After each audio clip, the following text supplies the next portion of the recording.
It's the Fellowship of the Geek Show, a weekly podcast about comics, the comic book industry, and other geek pop culture. Music courtesy of Manny the Martyr.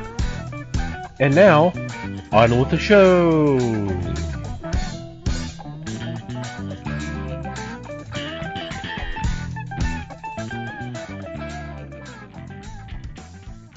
Hey there, everybody. It's the Fellowship of the Geeks podcast. My name is Thomas Chick, and joining me for this episode is Mike Marlowe. Hey, gang. Les Webster. Hello.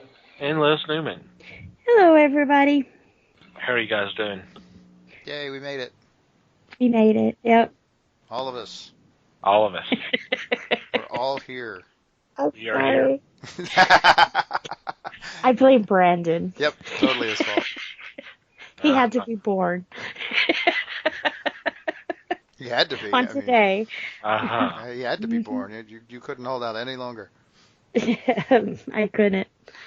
So I told him, get out of my body. But, it was kind of cool because on this day, 22 years ago, X-Files was having its season finale. And me and Phil was like really, really into X-Files. And he told me, he said, if you're going to have him, wait till after X-Files because we got to see what happens, So we're watching X-Files and they're putting up the tree. And that's what I told him. I said, I just feel funny. And he's like, no, you're kidding. No, I feel really funny. So as soon as X-Files went off, bam, got to go to the hospital. I'm in labor with Brent. Or that was December 7th because I had him that morning. So 22 years ago. You had to watch X-Files so you know who shot JR, right? Right. Yep. I can't even remember what it was. I think it had something to do with the smoking man or the Marlboro man. So I'm guessing you not remembering had something to do with the drugs, but anyway.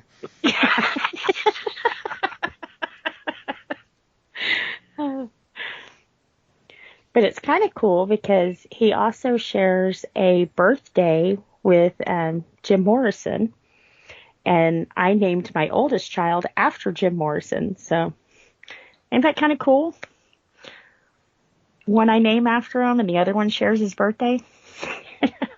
That just says your timing's off, that's all. Right. But this was also when Lennon was shot and Dimebag Darrell. So, yep, some good and some bad. That page-a-day calendar was a great investment, wasn't it? Yeah. Well, Dimebag was like a friend, though, so. Really? That one. Yeah. Yeah, Pantera was his local band. What was it? Was it Damage Plan that they did after Pantera? The bassist of that band, I've got like 2 tattoos from. So, yeah. Pretty cool, huh? Nice. Which, one ranty thing, and I'll leave it alone, but on the anniversary... We haven't even gotten to the ranty part yet here. I mean... But on the anniversary of Dimebag's death, there's always these articles, he was an amazing guitarist, totally sweetheart person, but they always go to Phil Oslano and they talk to him and find out about his Pantera days, and it's kind of like, for one thing, Vinny made it very clear he wanted nothing to do with him because deep down, reality of the fact was Phil Oslano was so drugged out that the last album of Pantera, they recorded in 2 different locations. Phil by himself, the band by themselves. They couldn't come together. So when they finally broke up because he couldn't pull his act together, Phil went on a drug tirade about they were traitors and losers and blah, blah, blah, blah. And they took his songs, which they didn't. They only took their music. And that's what caused a fan to go crazy and kill Dimebag Darrell. So indirectly, he is the reason that Dimebag is no longer around. So it's kind of like I wish people would quit asking him about him. It's not, he's the reason he's not here. So let's quit talking to him about it, But every year it's all over the time feeds. Phil misses his friends. Please. Please. To the point where, like I said, Vinny wanted nothing to do with him. You know, everybody, when's Pantera getting back together? We're not. You know, he put an end to that. So let's move on. I'm in this band now. And, you know, so yeah. So anything you read by him, just take with a grain of salt. That's all I'm saying. Yeah. Can't say that I was going to go looking for it this year anyway, but you know. Right. Yeah, they was local boys. Oh yeah, I mean I knew that part. They even owned a club here. Not one that I would go to, but Why not? yeah. I mean, they're friends, right? We go from close personal friends to a little bit judgy about their place of business. Yeah. I mean, hang on. It's a topless nude bar. Not just topless, it's nude. So, yeah. Well, Not my cup of tea. I'll be topless, so I mean, You don't know how good a cup of tea they serve there. You have no idea. Yeah. You've never been. Yeah. Well, it's BYOB, so it'd be whatever tea I brought. Bring your own what now? Right. I'm just, never mind. Anyway. Yeah. So I already know how Liz is doing, so how about you, Mike? Yeah, dang. Jeez. She, She jumped the gun pretty good on that one. yeah. I mean, I didn't even get a chance to I hope that the audience is doing well, so but I just did, so let's move on. There you go. Right. I blame Brandon. That's I think we got a show title here. So, well, I mean, other than actually properly doing my homework for this episode, which I have to admit I have been was a little lazy the last couple of weeks. I kind of rested on my laurels for kind of knowing some background on those things already. I had to do a little homework on this one, but other than that, I started watching. I didn't think I was going to want to watch them all when I started this, but I watched Netflix has a documentary series they call Remastered, and they are basically music related documentaries. They're all about an hour long, I think. The one I watched was an hour long. The one I watched was the one about Robert Johnson, which was really interesting. It was for it being as short an episode as it was a lot more in depth than any other Robert Johnson documentary I've seen. So that was really cool. So it has made me curious to check out some of the others as well. Cool. I don't think I've watched any of those yet. Yep, there's some pretty interesting. There's some interesting stories here that I'm looking forward to getting into. I'm curious about the Bob Marley one, and I'm especially curious about the Sam Cooke one. Ooh, yeah. I'll have to check that out. It's been a while since I've been on Netflix. Here you go. An excuse to get on Netflix. Woo! Wes?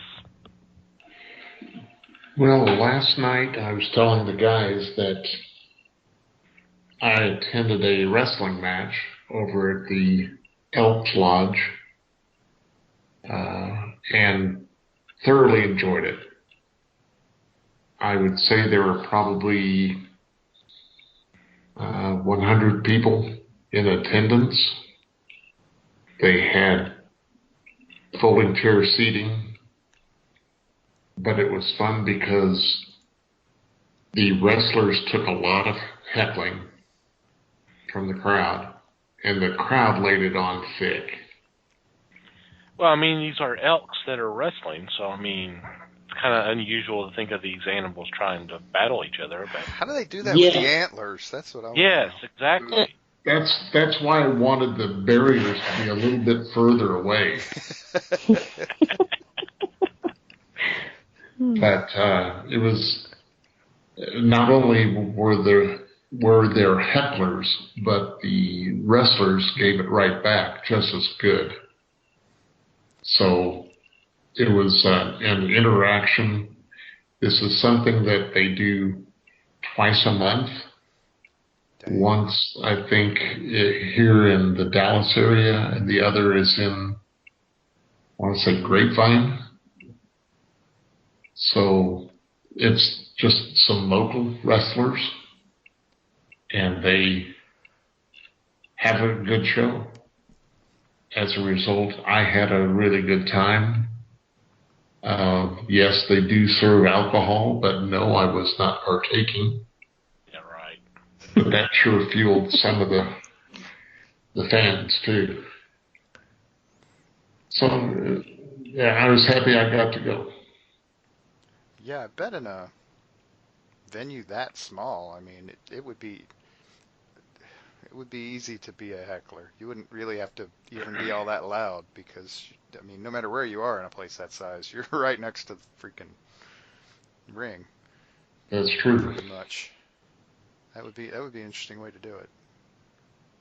That would.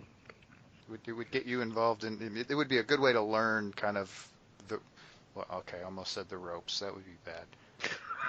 It would be a good way to get yourself introduced to that kind of that world. That if you weren't familiar with how professional wrestling works, because man, it's not like you can miss anything because it's all right there. True. Very true. It's kind of cool. Anything else there, Les? No, that's about it. Okay. Unfortunately, this is my week of having a big bag nothing, so, oh well. So it happens. You gotta do stuff, man. Come on. It does. Yeah. A lot of other stuff been going on, so I didn't really have a lot of fun, so. Alright, your homework is to have fun next week, damn it. We're only supposed to talk about the fun stuff?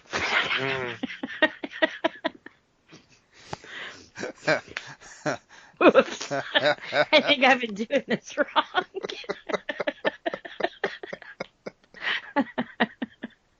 Yeah, well, we weren't going to say nothing directly,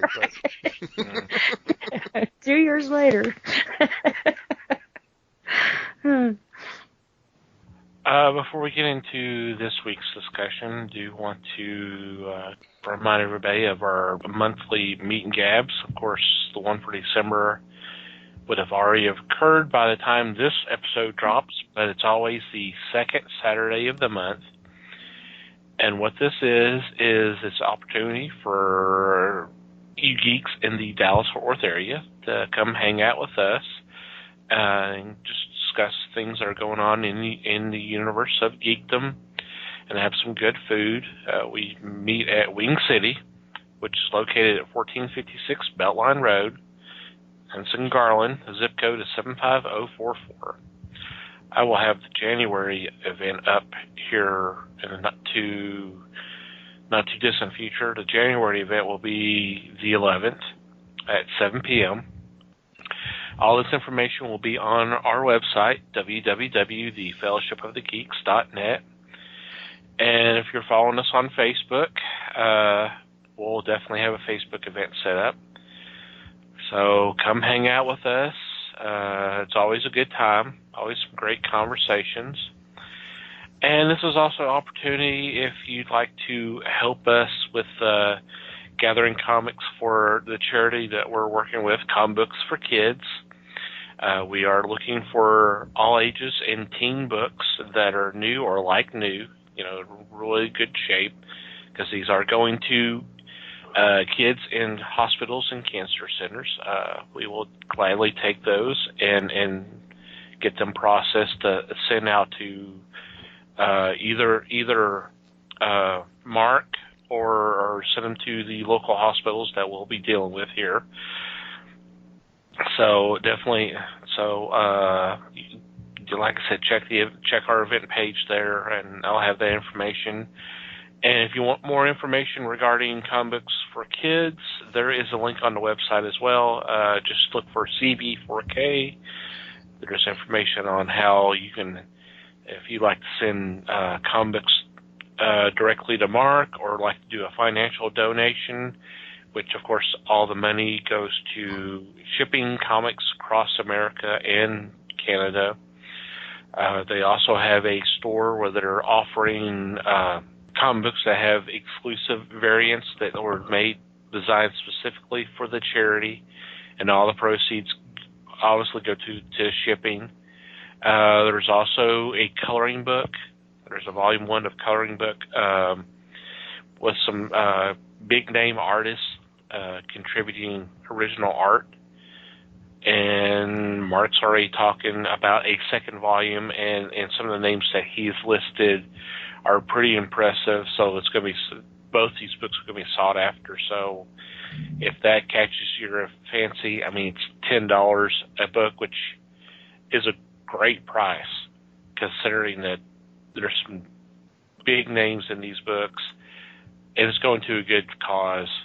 So definitely check all that out on our website. Alrighty, we are finishing up our little sci-fi movie theme that we started a couple weeks ago, and we kind of made some references to this film last week, in the fact that this film also started with the Overture, which was one of the few films that had done it in a long period of time. This is a film I still love, even with the issues that I now realize at an older age that there's some problems. But I still love the film. I think part of it now is just because of nostalgia. But it's one that's obviously been influenced by the Star Wars phenomenon, and this is from Disney Pictures, and it's The Black Hole. And this was actually Disney's first PG-rated film. Did you guys know this? Sure was. Still not entirely sure why after having seen it, but the only thing I can think of is maybe some of the scary images at the end. We'll get to that. Yeah, we'll get to that. And then there was one death in the film. That was actually a little bit. I mean, it's kind of in your face. I mean, it wasn't gory by any stretch of the imagination, but yeah, it was. Yeah, I mean, if anything, that's probably what really got it. The PG rating. I mean that definitely could have been it, but so The Black Hole, and this is a film that Les and I have talked about sometime a while back, and I described it as I just when I've talked about it, I kind of mentioned the similarities from this film to Disney's 20,000 Leagues Under the Sea. You have the scientific achievement, you have the crazy leader, and then you have the crew who are kind of trapped and are going, okay, how the hell do we get out of this? Except for just instead of the film ending with the ship battling a giant octopus, you're dealing with a ship that's trying to go into the black hole without being totally destroyed, which, spoiler alert, that does happen. Yeah, spoiler alert for a 40-year-old movie, yeah. Right. Still. Yep. So. I honestly, the parallel that I drew is really probably not that far off. I thought it had a really strong Forbidden Planet vibe to it. Oh, that's true. Which, honestly, it's not that different from 20,000 Leagues Under the Sea, is my understanding. But yeah, it really struck. I mean, it was like watching Forbidden Planet without the love story, because that was one thing that was not going on in this movie at all. There was none of that. Yeah. Absolutely none of it. Which, I mean, props to them for treating the female crew person as an equal all the time. I mean, there was this one tiny little thing I noticed, which was really weird when it popped up, was when they had to go save her, because, damsel in distress and all that. Right. I mean, they couldn't totally get away from it. The captain guy did actually kiss her on the forehead when he picked her up. Yeah. which was a little or when he cut her loose or whatever. It was a little. It was weird enough that it was out of place because there had been none of that up to that point. Well, and when they got into the probe ship and they realized that they could not escape, they held hands. Yes, and that So was there's a that little too. bit after that. So Yeah. So there was a little hints that there was some affection to him, but yeah, it was not in your face. Oh my God, they love each other, that kind of thing. right. So It was very subtle. yeah, it was very subtle. Yeah, I hadn't thought about that, but yeah, I mean that's definitely different. I mean, God, there was almost more of a romantic relationship between the kid and the robot.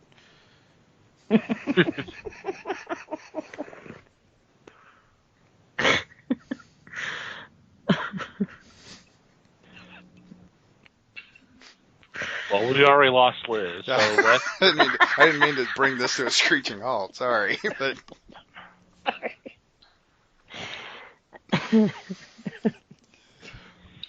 there was definitely a lot of interesting visuals in this movie. Yeah. It was a very pretty movie. It wasn't always the most action-packed movie, but I mean, after last week, there was bound to be more action in it than the first Star Trek movie. Yeah. There was some interesting scientific liberties, I guess is probably the best way to put it. They didn't worry themselves too much about, like, when you get near the end and the ship is starting to break up and going into the black hole. They don't worry too much about that whole atmosphere and gravity thing until it gets convenient. Yeah. They do play with the gravity thing at one point, but yeah, you've got meteors slamming into the side. I mean, they're literally running from a meteor. Shades of Indiana Jones here, but which is funny because it's only a couple years before. It's a couple years before, right? Kind of makes you wonder if George Lucas was watching this movie or Spielberg, one or the other, when they decided to do the ball thing, but because it looked similar. I mean, they were running a different direction, but yeah, right. They didn't seem to worry about the fact that the hull had clearly been breached by something 50 or 60 feet wide. They were still breathing, but anyway. Right. Like I said, some interesting, and honestly, generally speaking, it was for dramatic effect. When they're ignoring science entirely, it was cool because it looked good, sort of thing. Yeah. Well, sci fantasy, you kind of get to break the rules a little bit. Sure. Well, you talk about that, and Neil deGrasse Tyson kind of went on a big kick about all that back about 5 years ago. It was just going on and all about everything that was wrong with this film. I'm like, it's a movie. It's science fiction. It's not science fact. Yeah, the odd thing is that was actually back when he was relevant. Yeah. But anyway, I think most people are pretty sick of Neil deGrasse Tyson at this point. You don't hear much from him anymore because nobody's listening. Pluto is still a planet. Oh, dog. Yeah. Yeah, this is a Disney movie, man. Pluto's a dog. So it's like Mickey Mouse's dog. Oh, man. I'm almost embarrassed to say this, guys. I don't know how, but remember how I was talking about Steve McQueen? I thought this was on The Blob. That's what I watched for this week. I don't know how I've done that. Oh, I can totally see it. The Blob, the Black Hole. They both start with BL. They both start with the. Well, see, I take our schedule and I put it into my phone. That way, if I'm not near my computer or something, I can still pull it up and do what I need to. And so this is a damn you autocorrect moment? Is that what that? I guess so. But for the past 3 days, I've been watching The Blob. With Steve McQueen. I was wondering why I was wondering why you mentioned him earlier. I'm like, okay. Just out of the blue. I'm sorry, I was going back to the list going, did I miss this? What the hell? It's just me and my bad eyesight, you know. But at least you found a good one to watch. I mean, it was interesting. I thought that I can't remember the Stephen King movie now, but when he goes and touches the meteor and he's like, space shit. I was expecting the old man to say that. Space shit. But Was that not in Creepshow or something? Yeah. Jordy Verrill. Yeah, it's the Lonesome Death of Jordy Verrill. Cool. Jordy Verrill, you lunkhead. Mm-hmm. Cool, I got a reference. Woo! So, Les, your thoughts then?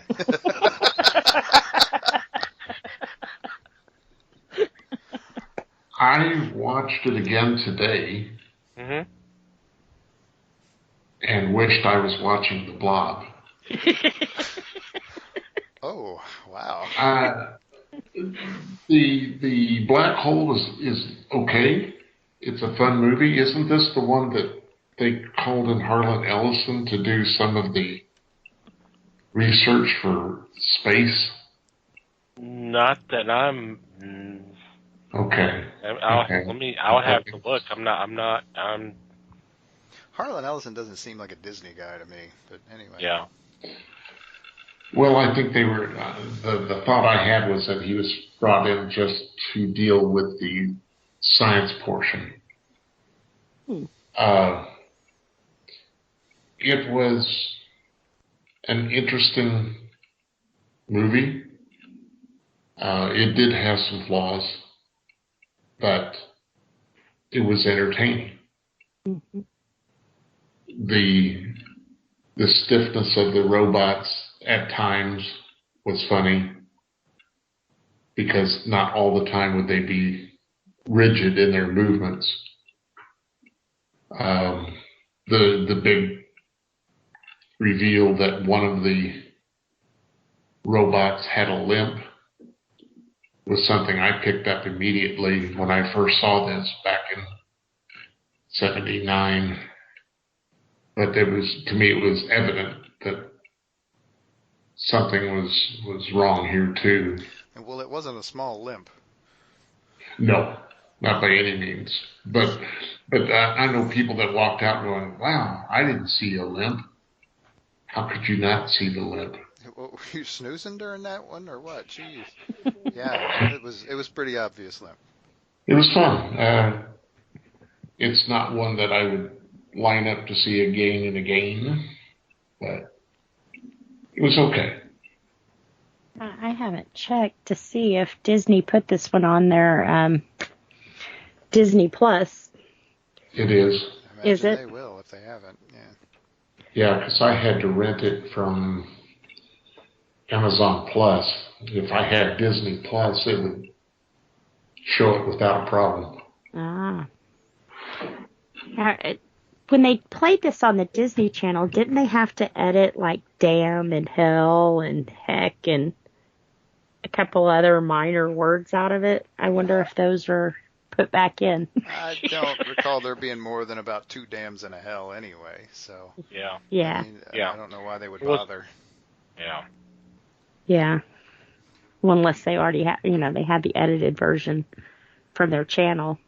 So I'm wondering which one they chose to put on Plus.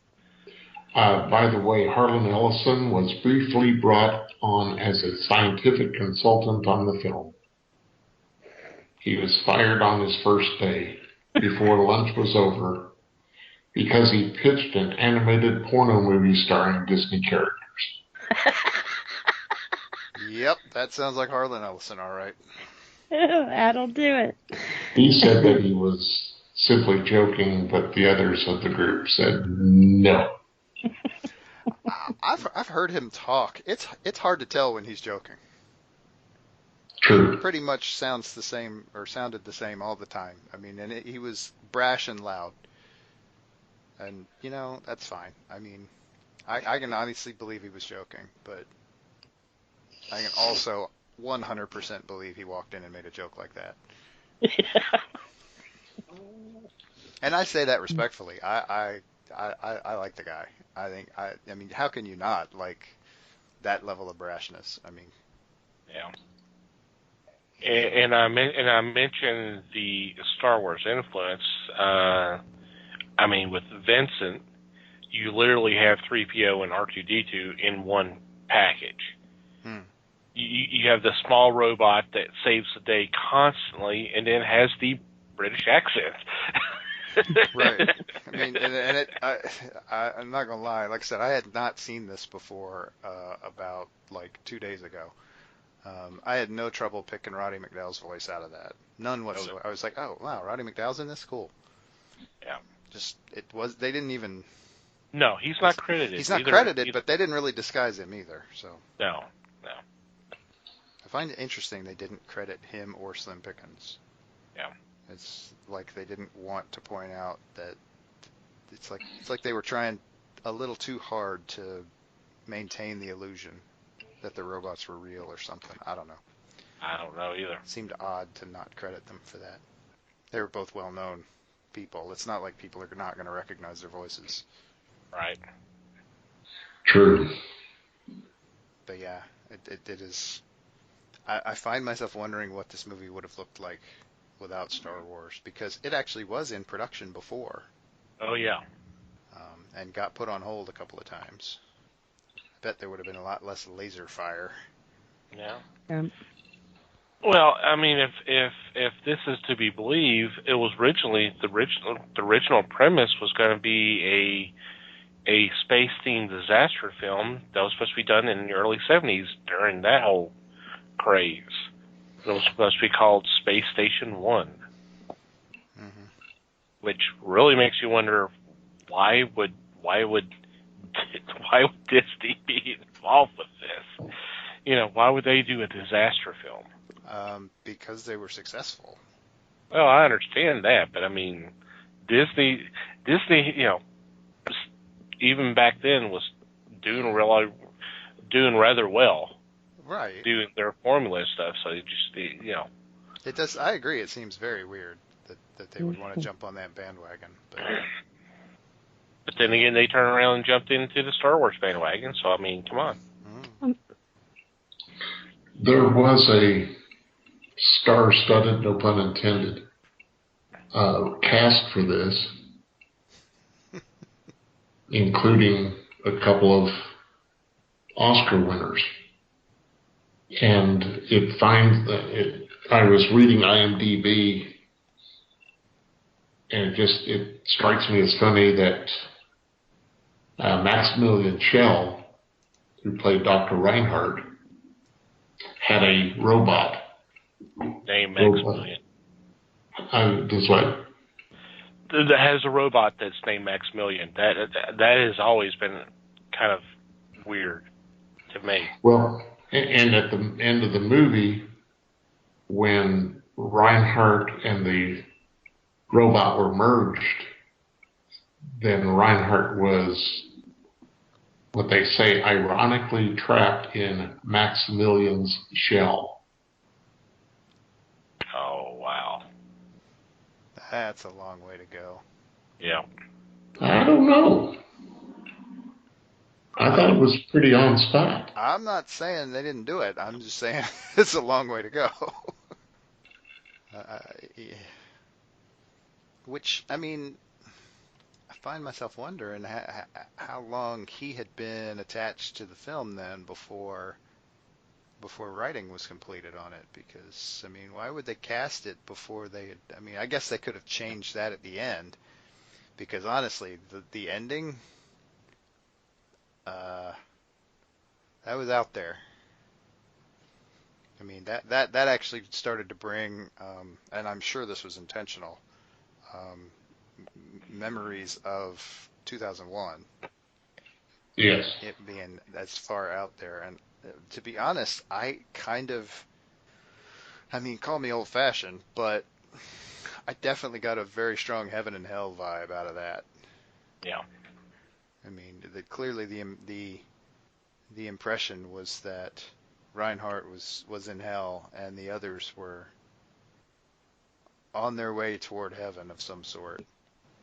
which just goes to show that if you disguise it well enough, you can slip that sort of thing into anything, just about. I read something somewhere about it being like a weirdly psychedelic ending, and I'm watching it going, this doesn't really seem all that psychedelic to me. But I don't know. To each his own, I suppose. Some people are sensitive to that sort of thing. Yeah. Or judgy, at least. It is a very unique ending. I definitely like the look of it, but, you know, I mean, it was always... to this day, I'm still not sure. Yeah, I mean, yeah, you get the impression of heaven and hell, you know, with him overseeing the crew down the bottom, and then you have this night that after that you have the whole narrow passage, and you see someone in white robes and all that. It's pretty obvious that that's what they're trying to do, but it just with all the flames and stuff, and yeah. Also makes you wonder if Peter Jackson had seen this movie before doing some of the Mordor scenes in the Lord of the Rings movies he did. But anyway. Right. And this is an impressive cast. I mean, we've already mentioned Roddy McDowall and Slim Pickens, and he talked about Maximilian Schell, but Anthony Perkins, Robert Forster, who recently passed away, Ernest Borgnine, Joseph Bottoms, Yvette Mimo. I mean, it's a small cast, but it's a nice cast. Mm-hmm. Some big names. Yeah, see, and that was actually another one of the parallels for me for Forbidden Planet, was you didn't need a whole lot of cast for that. Right. It's really only a handful of people and the bad guy. Well, it says on here that Jack Kirby did a comic adaptation of this. Did anybody ever see that, or? Yeah, there was a comic strip. All I have seen is some of the images. Mm-hmm. I do have the Whitman stuff, the Whitman comics, which was different. Yeah. You know, 'cause it was funny because back in the day, only way I ever saw those were in the 3-packs that I've talked about in a previous episode a while back. You know, going to, and if you don't know what I'm talking about, there was a time, and I still see them every once in a while, where back in the day it was like a dime store, although it'd be probably a dollar store. I think Walmart might have done them at one time, where it would be a 3-pack or a 2-pack of comics, and it'd be at a special price. Well, there was a 3-pack of this of the Black Hole. It was the first 3 issues. There was actually 4 released, but 4 is so rare that if it ever comes up, it for like auction or anything, or for sale like on eBay or something like that, it goes for hundreds of dollars. Wow. It's you cannot find it. But it really sucks too, because the adaptation of the film was the first 2 issues, and the 3rd issue was the first part of a 2-parter. So you never got the ending of the story. So like an original story based It was on original. It was wow. original story taking place after the crew.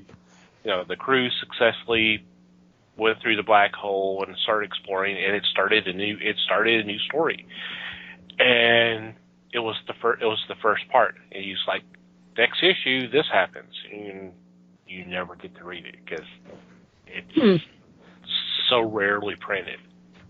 I've seen some websites, some blogs actually have the book kind of have scanned in the images and put it up there, but so you can find it, but to actually have a physical copy, it's just impossible. That'd be cool to see.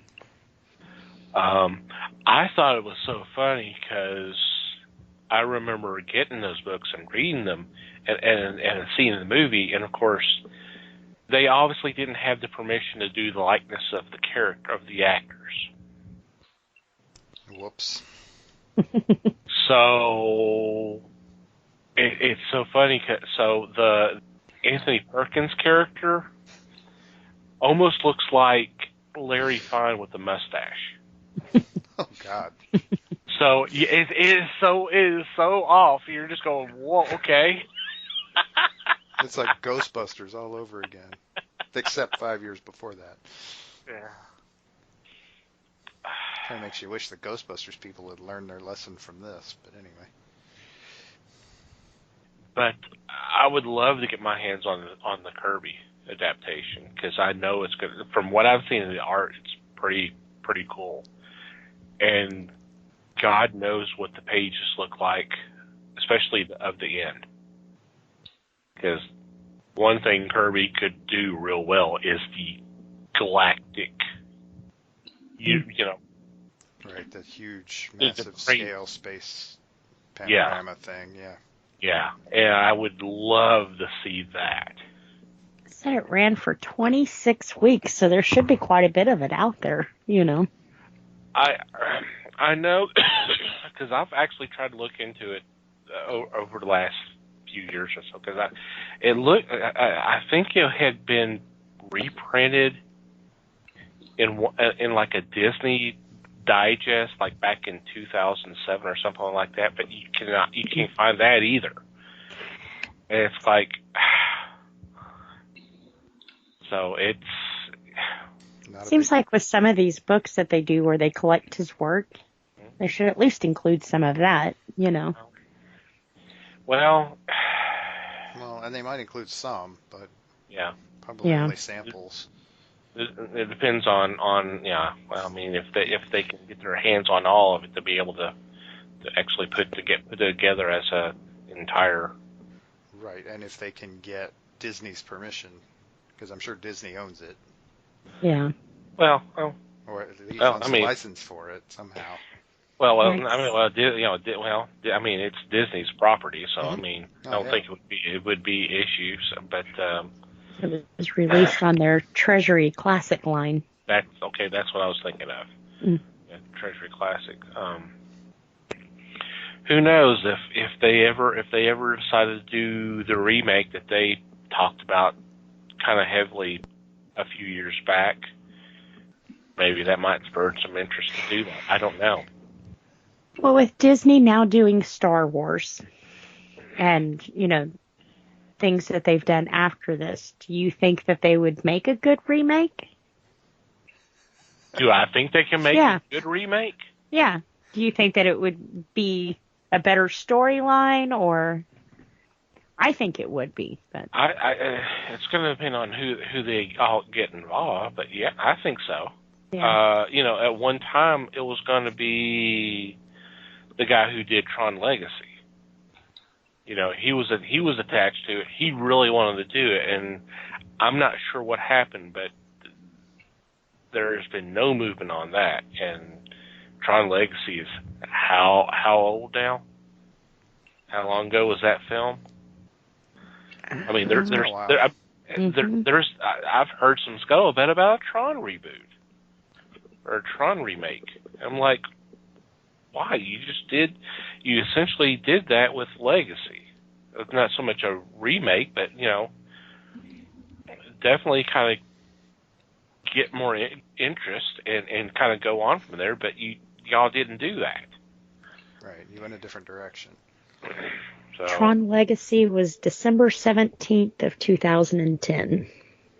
So nearly Almost 10 a years decade. ago, yeah. Mm-hmm. Did y'all know on the first Tron that Tim Burton actually worked on that one?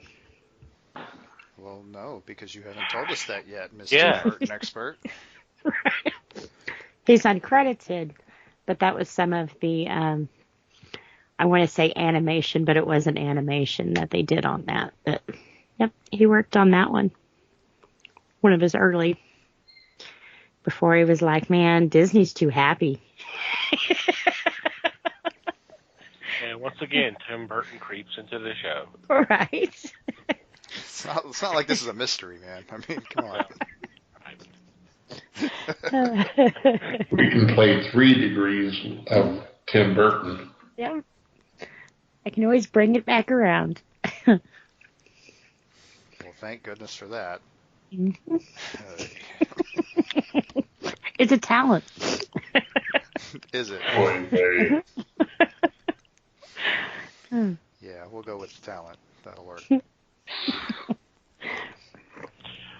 One thing I want to bring up that we hadn't done yet. You talked about the visuals, which was very impressive. Mm-hmm. I want to bring up the music. Once again, a great score. And this was done by John Barry. See, I'm glad you mentioned this because I had momentarily forgotten that I wanted to say something about this because not only had I spotted Roddy McDowall pretty quick, but I was listening to the overture going, damn, this sounds familiar. Why does this sound familiar? Mm-hmm. And so I popped out. I was watching it just like Les was on Amazon Prime, and I popped out and looked at it. That's why it sounds familiar, because you can almost hear the James Bond in the background. Exactly. Which was fine. I mean, it's not like it was literally sampled or anything, but you could. Oh man, it was very obvious that it was the same guy. Yeah. And yes, he is very good, and this soundtrack is very good. I think all of the greats, when they get so involved with films like this, it's almost like their watermark that they leave on the music. It's like Danny Elfman. You hear him and you know who it is, you know. Mm-hmm. I don't know how or why, but you always know when it's his music. Yep. And I think that actually says a lot about the artist there, you know. To make something sound so different, but still know that there's just that little something that you know it's them. Mm-hmm. But he was nominated for a Saturn Award for that music. Yep. This movie was nominated for several Saturn Awards. Mm-hmm. It was for nominated. Best Science Fiction, Best Writing, Best Music, and Special Effects. It was nominated for a couple of Razzies, too, but anyway. Yeah. Mm. I believe one of them was Most Annoying Robot, or Most Annoying, I forget what the thing was, but yeah, it was. Most Annoying Non-Human Characters. There you go. Which was Roddy McDowall and Slim Pickens. Yep, the robots. But for one movie, that is a lot of nominations. Oh, yeah. Getting back to what you were saying, Mike, about you picking out, you can hear James Bond in the score or some of the music. I could hear it with a lot of his other soundtracks. Listening to this, but definitely a lot of the Bond films. It's the '76 version of King Kong. I hear a lot of that in this score too, which of course you're talking about only 2-3 years different, so you can definitely understand that. But yeah, I love the score, and it's hard to find the soundtrack except for like on YouTube. I would love to have a copy of the soundtrack, because it's just this, you know, regardless of what you think of the film, whether you love it or you hate it or whatever, the music is just is pretty damn good. Pretty impressive, yes. Yep. And it's actually kind of not fair to I mean, the James Bond thing, that's just kind of how my brain processed it. It's kind of not fair to John Barry. I mean, honestly, the deal is that he's just got that, like Liz was saying, that distinctive style. Yeah. But the James Bond movies they're ridiculously popular, and I'm a big fan, and so that's kind of the association my brain makes. Right. Right. I don't want to sound like I'm picking on John Barry here. Hell no, he's an awesome composer. Too late. Yeah, I know. Too late. I'm backpedaling as hard as I can, man. We're going to edit that part out. The hell we are. Who is we? Who the hell is we I had to editing throw that in things? there, you know. Yeah, another thing, I mean, my deal with the story, I mean, I think this movie gets panned a little because of the story, because again, it's maybe not the most exciting movie, which I didn't view that as a bad thing when I was watching it, to be honest. I thought it was maybe a little overly simple, but only in the sense that weirdly, I thought they used the idea of betrayal pretty damn hard in this movie.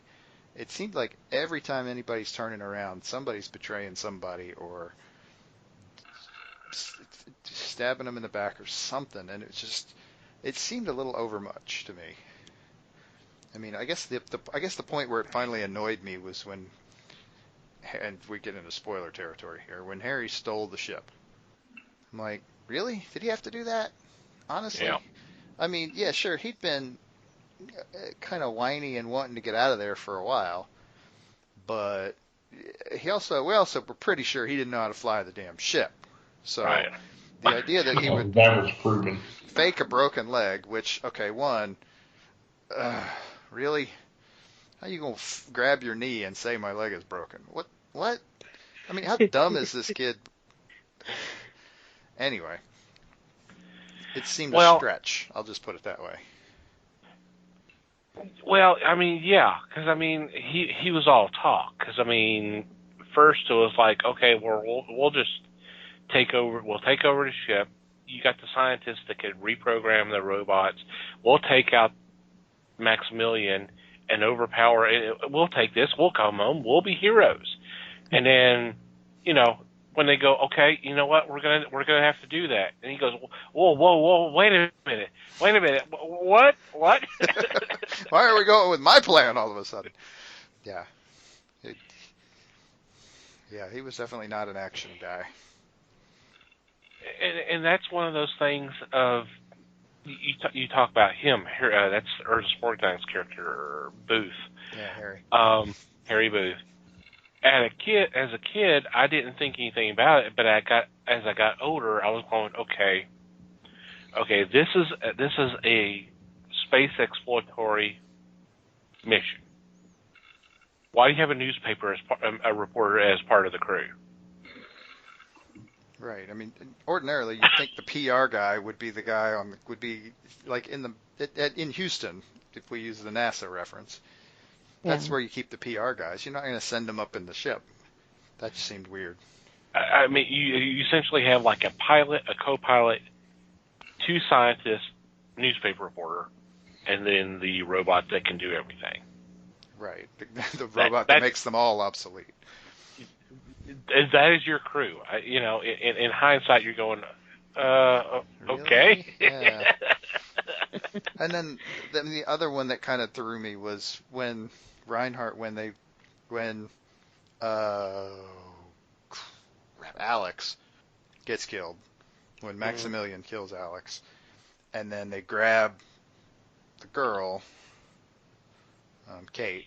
I'm having trouble with names for some reason all of a sudden. They grab Kate, and Reinhardt telling them to take her down there, and he's kind of like freaking out. I think he legitimately freaked out when Maximilian killed Alex. Yeah. But he runs up to Kate, and says, "Save me from Maximilian." I'm like, really? And then that's it. That never comes up again. I mean, it's not like, I mean, it was, and the whole point of it was that it was total BS. It was like a last ditch effort to save face in front of the girl. Yeah. And it seemed weirdly out of place in terms of Reinhardt's character. So, I mean, and it was one of the, like I said, it was one of the things that whole betrayal concept thing that seemed to be a running theme throughout this movie for some reason. Those seemed to be the two main weirdnesses that was like made it really obvious and also didn't make sense. But I don't know. Maybe I'm overanalyzing it again or something. It just seemed really strange. No, I think you're doing well. I'm overanalyzing it perfectly well at this point. No, you're not. I don't see you overanalyzing. I think you're following it. Yep. I just wish the script writers would have followed that too. So. Well, I mean, if I'm going to defend them a little, I would say that, okay, they're trying to find ways to add drama, I guess, without actually adding action. I mean, it's a choice. I'm not sure it's the best one. I think maybe they're overreacting to the whole utter and complete immersion in excitement that is Star Wars. But I also find it hard to believe they didn't have a lot of this written before Star Wars ever came out. So I don't know. So maybe it's actually more of a reaction to Star Trek. Yeah. If you're picking this up to watch it as action, a sci-fi action, it's not. It's a mystery. It really is, and it's I've seen reference to kind of a haunted house thing, which I don't get that. That's to me that's more Alien than anything else. Alien is a haunted house. It's like the lamest haunted house movie I've ever seen. But it's a mystery because it's you're trying to find what the hell's going on here, and then we start hearing more about the story of the mission and all that, and then of course you have the whole thing with Kate's father actually being part of the crew, what happened to him, that kind of stuff, Yeah, that was anticlimactic. I mean, you want to talk about if you're trying to find ways to generate drama, just he died. Well, that's not very dramatic, now is it? We never even really find out how he died because you can't trust Reinhardt. Well, I always assumed that Reinhardt. Well, did they mention that Reinhardt killed him? I always assumed that was what happened if they didn't come out and say it. Because he was saving them. Yeah, the only thing they really said was that Reinhardt was kind of leading the mutiny against Reinhardt. They didn't really, but that was where it stopped. Yeah. And then he died. But then again, this is coming from the same guy who said all the crew died. Right. And that wasn't exactly true either. It wasn't true because they're still there. Right. Yeah. We find that out about an hour later in the movie, which may really only have been about 20 minutes, but it seemed like an hour at that point. Well, in space, time 20 Earth years. Absolutely. Did you have a problem with the whole ESP connection? Yes. Well, go ahead, Les. To me, they made the robots from the Palomino far too, let's say, non-data. They had emotions, and I don't know how someone can have ESP and do a mind link with a mechanical brain. I just feel like there is a gap there. And to me, ESP is not speaking to somebody through somebody's mind. ESP is foreseeing something that is happening or it was happening, but not with a mechanical mind. I'm sorry, I'm dodging here. Go. Somebody go. No, you nailed it. You totally nailed it. That's not what ESP is. That's not what ESP is. It's telepathy. And you're doing it. It seemed like they had made a point of linking Vincent with Kate, and not necessarily because you're not linking Kate with Vincent. I don't know. The way they described it was They glossed over it really hard. Probably because they didn't want to explain their BS. But no, that's not what ESP is. Plain and simple. And that they called it that, I'm like, okay, maybe because it's maybe that was kind of a more trendy term at the time. If they had called it telepathy, nobody would know what the hell they were talking about, sort of thing.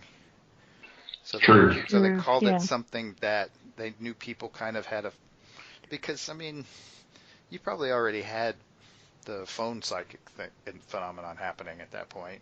So why not? We'll just call it this. I mean, they almost would have been better off calling it psychic. Yeah. The psychic connection, which would have made perfect sense. Which would have made a whole lot more sense than calling it ESP. But yeah, I thought it was a little weird. It was easier than having communicators, I guess. I can't really think of a better reason to do it than that.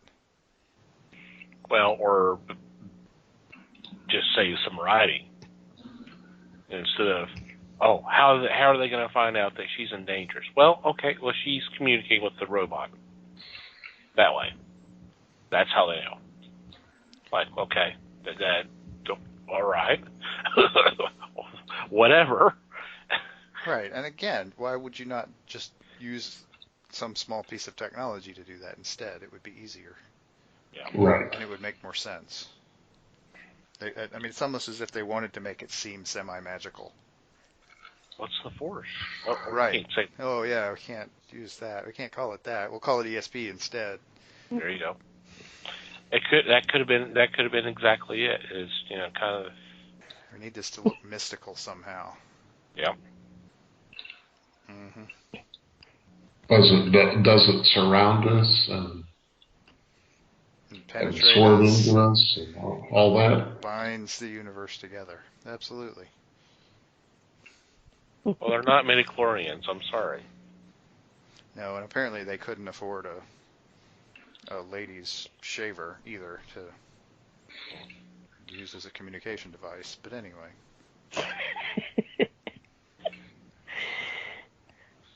So, I still like this film. It's got a ton of flaws, but I still kind of it's kind of fun to watch every once in a while.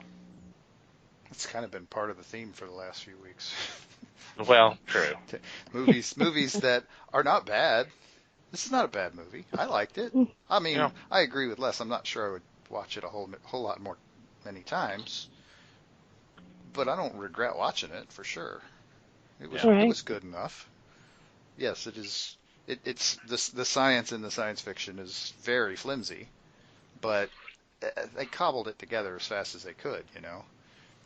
You can't expect perfection in whatever really quick turnaround they had to have it in. I mean, the 4 years it was in production, be damned, I suppose. But I'm sure it changed dramatically based on the stuff they were seeing at that point. Yeah. Star Wars, the influence of Star Wars again. Well, and not just story-wise, but Star Wars was pulling a lot of the computer animation out and special effects and a different way of shooting a film and stuff that, any space film could really take advantage of, Well, and part of what I was reading was that they actually tried to get ILM for this movie and couldn't. Mm-hmm. Couldn't afford it, basically. Yeah. Go figure. I also thought it was interesting that they had a toy line for this movie. Another shocking revelation, eh? Mm-hmm. It didn't land the money that Star Wars did by any means. Oh, golly, no. Mm-hmm. I don't think anything will ever land the money that Star Wars does. No, but that's not going to stop them from trying. No. They're going to continue to try to capture the Force lightning in a bottle. Yeah. And I think, which they won't be, but I think any Star Wars after this could be total crap, and people would still buy Star Wars stuff just for the nostalgia of Star Wars. I think we have evidence of that already. Right. I think we do. I think the late 90s and early 2000s gave us all the evidence of that fact that we need. You know, sitting here looking at my collection, it is the older stuff that I collect, so. Or from the older movies, not the older stuff. Mm-hmm. I don't have that much money. Right. Sure. Maybe if you got rid of some of the other stuff.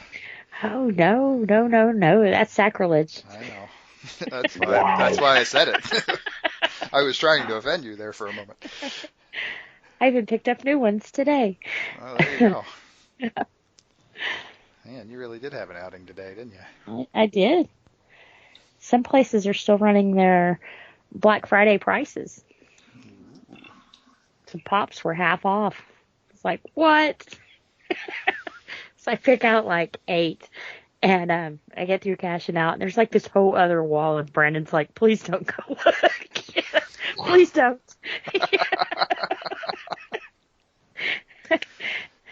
You've got enough. It's my birthday. And for your birthday, Brandon, you get Mommy feeding her addictions. Yeah. Yay. But they did have Chewbacca with Christmas lights all around him, which was really cute. So God. I have him now. Again, color me shocked. Holy crap. And they also have Hot Topic exclusive, a Harley Christmas pop. A what? Christmas pop? Harley Christmas pop. Wow. She's cute. So we She's went to really Hot Topic cute. today too, did we? Yep. Uh-huh. It's out at Firewheel. Uh-huh. Yeah, your Harley sense is going off like mad, wasn't it? That's what brought me in there. Yeah. They had her in the window going, hey. You still have a few dollars, don't you? You got room? Come here. Ay. Poor Brandon.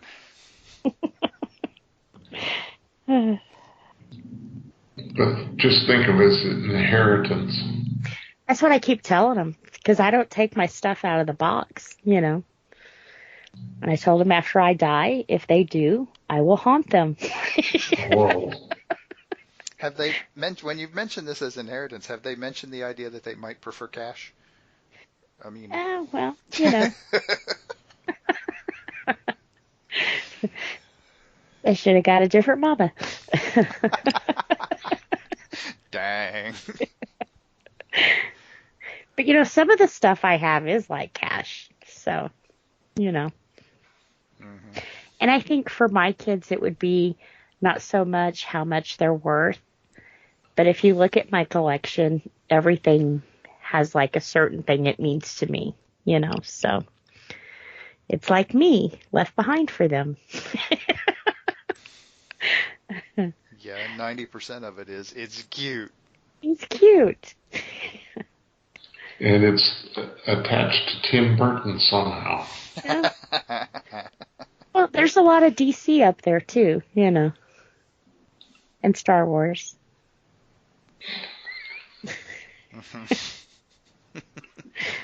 Do you have your list available there? Oh, of what I have? Phew. No, because that leaves a paper trail. Oh, I see. And those get you in trouble.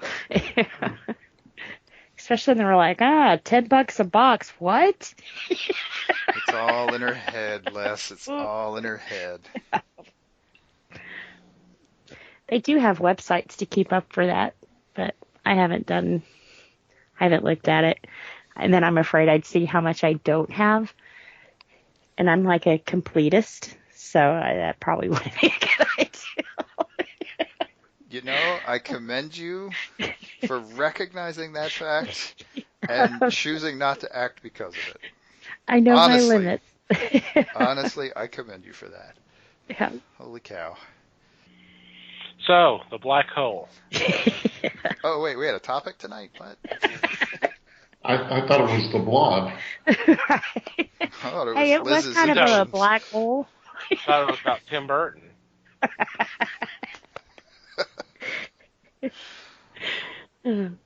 Just think how boring the show would be if we just talked about the topic all the time. Come on. How's that bus feel?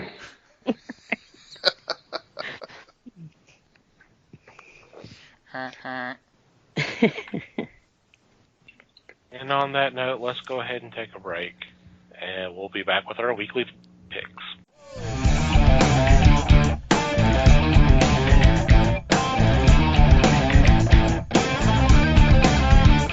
And we're back, and it's time for our weekly picks. And for this week, I lead off, and I'm going with a new miniseries from Valiant Entertainment. And this one's called The Visitor. Well, it's Visitor, not The Visitor. This is one I've been waiting on for a while, ever since it was announced, because this is written by the great Paul Levitz, one-time writer and head of DC Comics way back in the day. And I believe this is his first foray into the Valiant universe, so I'm excited about this one. And the synopsis says, unstoppable, untraceable, unkillable. This is how he changes the world. Who is the Visitor? Why are the leaders of the world terrified of him? And will they live long enough to find out? I'm definitely curious about this. It does sound good. That's a pretty good start right there. Yeah. Yeah, I'm pretty into that myself. Alrighty, Les, you're next. My first choice is from Image, and it is issue 5 of Pretty Violent.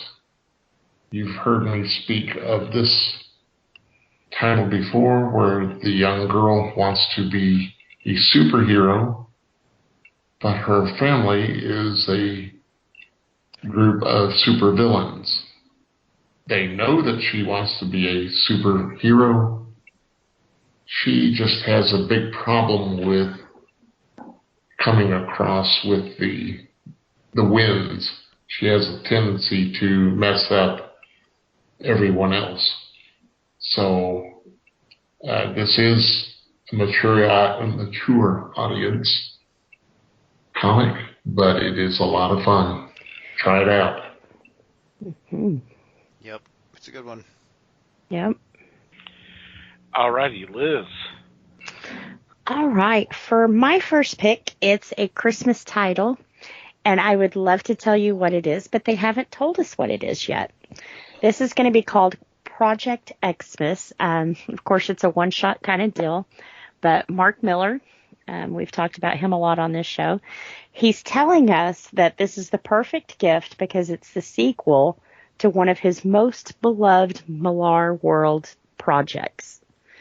Now, from a man who has wrote so many good stories, my mind just jumps at what this could possibly be. Of course, I have my fingers crossed for Huck, but I don't see that happening. It'll probably be one of his other good ones, you know. But I thought this was kind of a neat concept, though. Give your fans what they want, but don't tell them what it is until they open it on Christmas, you know. From what I understand, these will come completely wrapped in a surprise delivery box. And so really, you won't know what you're getting until you open this one. But I can guarantee anything from Mark is going to be amazing. So definitely pick this one up and a good surprise for yourself. Interesting. Mm-hmm. Again, an interesting way to sell a book. It is. Good job of selling. Alrighty, Mike. Okie dokie. My first pick is from IDW, and this is called I Can Sell You a Body. This is issue number 1. By the way, the title is in quotation marks. I just want to point that out. It is by all appearances intentional, so I want to make sure it's perfectly clear. I Can Sell You a Body. This is the story of Denny Little, who is, or has been at times, a TV psychic. And he has figured out a way to put human souls into living bodies, basically bringing people back from the dead, at least to some degree.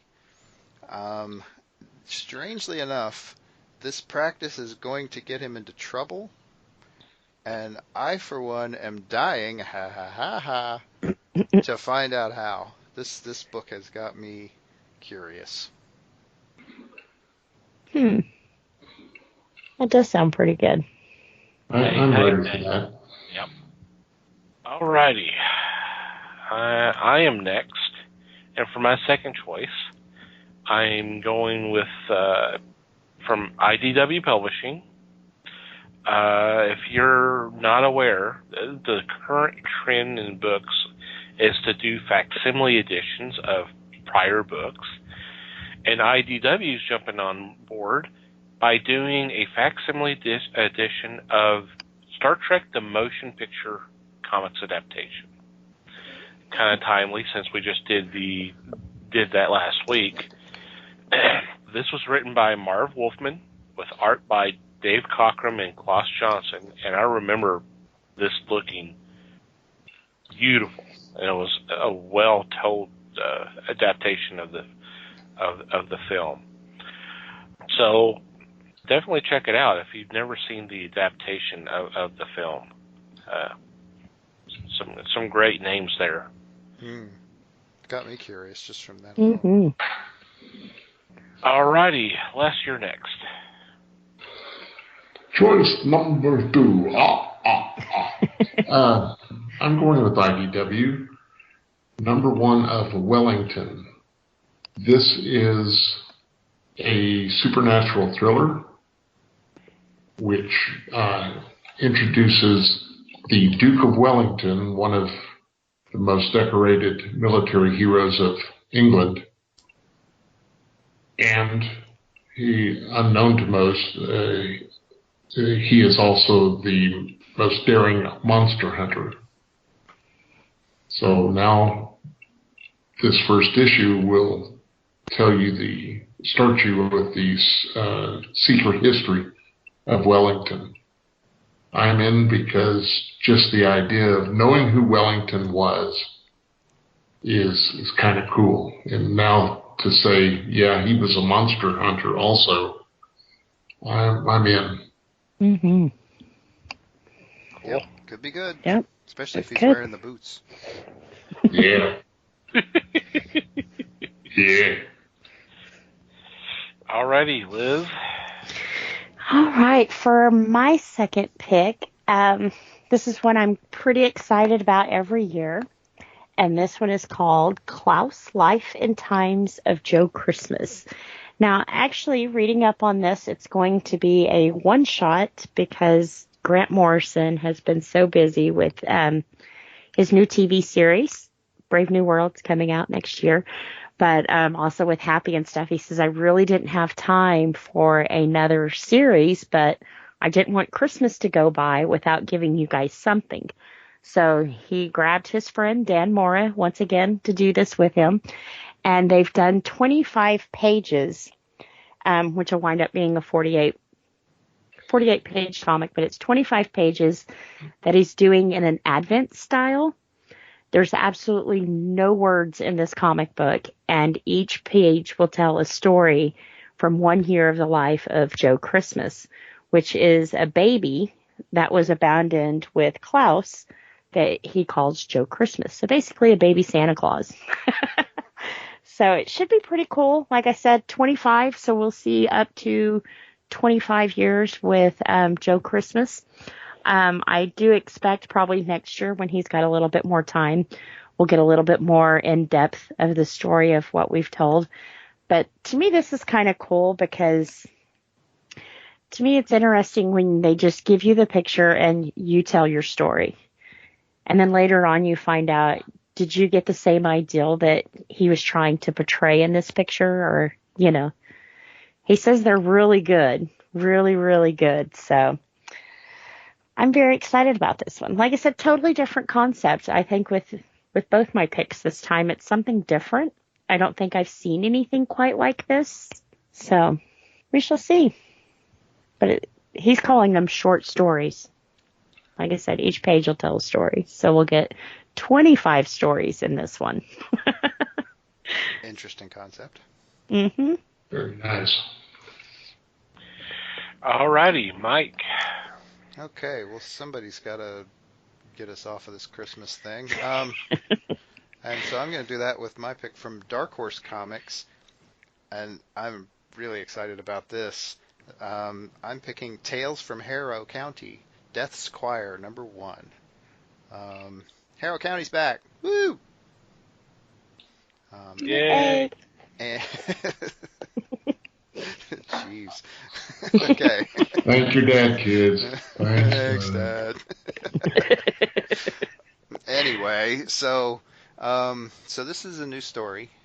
This is set 10 years after Emmy left Harrow County, and the main character that she left behind was Bernice, her friend, who was also kind of gifted in terms of supernatural type stuff.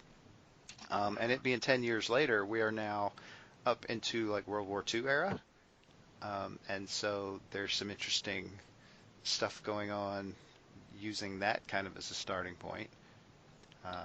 And it's Harrow County, so there's always all kinds of weird, cool stuff going on. Like I said, I'm excited. Very cool. Yeah. That sounds good. Alrighty, and our honorable mention this week is... Our honorable mention this week is from Boom Studios, and this is a graphic novel which is entitled Snoopy, A Beagle of Mars. And this is all new, according to the thing I'm reading here.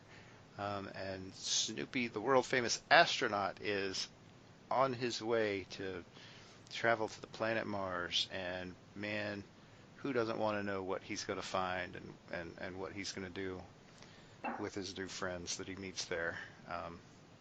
I think this is going to be really fun. Yeah. Hard to go wrong with Snoopy anyway. You're right. It is. Yep. Okay.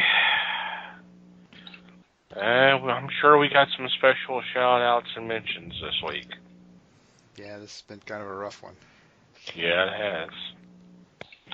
I'll go ahead and jump in with the condolences to the family and friends of Rene Auberjonois, best known to people who listen to this kind of podcast as Odo from Deep Space Nine. He was in a whole lot of other stuff, people. Go watch it. Oh, yeah. If nothing else, he was Father Mulcahy in the MASH movie. Yep. Yep. And that is just one tiny little role. This guy, he was a phenomenal actor, seriously. Anything he's in, he's good in. And he will be very much missed. Yeah. He was also in Benson. Mm-hmm. Hilarious. Which was my actually introduction into him before seeing MASH, the movie. And then, of course, like you said, Deep Space Nine. And then he was in Boston Legal opposite William Shatner a lot. So, yeah, that was tough hearing that one. That just came down a couple hours before recording. Yep. Then this morning they announced that Carol Spiney died, which is the puppeteer for Oscar the Grouch and Big Bird off of Sesame Street. Yeah. So a guy we all knew, but probably wouldn't have known his face, you know. And it's sad because they've had the I'm tearing up just thinking about it. Back in the 80s when Mr. Hooper died, Big Bird was the one who took it the hardest, and it was the first time that Sesame Street ever addressed anything like this. And to use that now to address his death, it's just... Yeah, I've been seeing a little bit of that today, yeah. And to quote Big Bird, it's not fair that he's gone. So, he will definitely be missed. And one more, I need to mention, because I would be remiss. We would be remiss if we didn't acknowledge the passing of Dorothy Catherine Fontana, best known as DC Fontana, who is so instrumental on classic Star Trek. She basically came up with a lot of the backstory of Spock, was a story editor, and wrote several scripts for the original series, was involved with the animated series, and on a limited basis was involved with the Next Generation. She was such a great influence on Star Trek. A lot of the stuff we know is from what she contributed. Set the lore. Yep. Yep. An integral part of. I mean, she was one of the people. She was one of the people that kept Gene Roddenberry kind of on track. Yeah. Which was a monumental task by itself. And then it turned out she could write, so she ended up writing several episodes of the original series. Nobody knew it. She actually started out, if I remember correctly, she had started out just as Roddenberry's assistant, and ended up being one of the chief writers. In a time when women didn't do that. Mm-mm. Hence the DC Fontana kind of pen name. Right. They kind of had to hide the fact that she was a woman. And that she was a woman. Yeah. So. Yep, that's a tough one. Yeah. Mhm. So it's been a rough week for the Star Trek universe. So definitely our thoughts are with their respective families and loved ones and the fans. Was there any other shout-outs, special shout-outs we needed to do this week? That's all I got. Yeah, that's all I got. I mean, that's enough. But, yeah. It's more than enough. It's more than enough. Yeah. Okay, we'll go on with our regular shout-outs. First off, to Pop Goes the Culture Podcast Network for allowing us to be a part of a great group of podcasts. We definitely want you to check out their fine work. There will be a link in the show notes. And obviously, we want you to check out our other members of the Potter family. And we want to thank them for spreading the word of the fellowship on Twitter. Definitely go check out their work. And the easiest way to do that is to go to Twitter and do a search. #PotterFamily, all one word. And just scroll through, and whatever catches your fancy, download that episode and have a blast. Thank you guys for your support as always. I want to thank Manny the Martyr for supplying the music for our podcast. We'll have a link in our show notes for you to peruse their fine music. Some great stuff there. Thank you guys, as always. And finally, you, dear listener, thank you for downloading and listening to today's episode. We appreciate your support as always, and we value your feedback. If you have a question, comment, complaint, suggestion, observation, what have you, by all means, contact us. There are several ways you can do that. Our email address is email@thefellowshipofthegeeks.net, or you can go to the website and go to the About Us page, and there's a contact form that you can fill out. By all means, follow us on social media. I already mentioned our fellowship page on Facebook, The Fellowship of the Geeks. By all means, follow us there, and you can keep up to date with some of our events that are going on. We're obviously on Twitter, @FellowshipGeeks. By all means, follow us there. If you'd like to follow our personal accounts on Twitter, you can do that. Mike can be found @MikeyGeek. Liz can be found @LN_geek. And I can be found @TomTCGeek. And wherever you download and listen to our podcast, if you would be so kind as to take a couple minutes to rate and review our show, it would be greatly appreciated. Is there anything else before we say goodbye? Just thanks, everybody. Yep. Thank you, everybody. Thanks for listening. Thanks to you once again for listening, friends. We do appreciate your support as always. And until next time, geek on, my friends.